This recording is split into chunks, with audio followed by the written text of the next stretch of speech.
It will be important to analyze the last BRICS summit, which was held in Brazil from July 6 to 7 and ended the day before.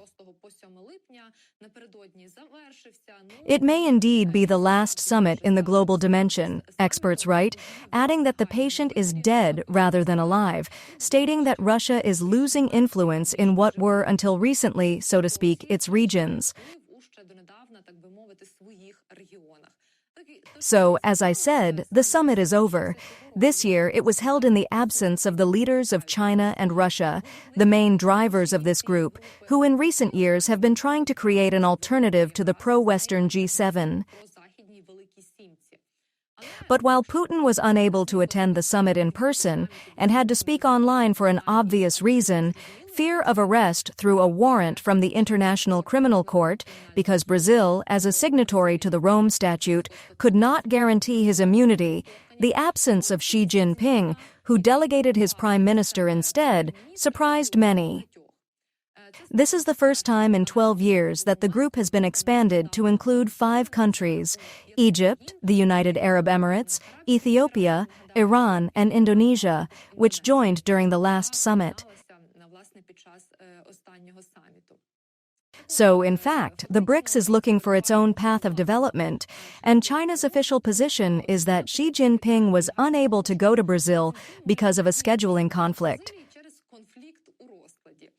Such a reason is obviously not well-founded and causes a lot of assumptions and guesswork, speculation in the information space, from the domestic political situation and possible health problems of Xi Jinping to the crisis of BRICS itself.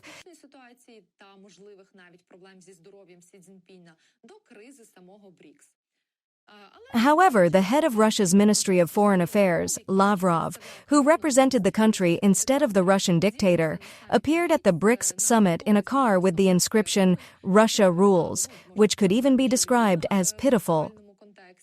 He said that the U.S. national debt was out of control and reiterated that confidence in the dollar had been undermined.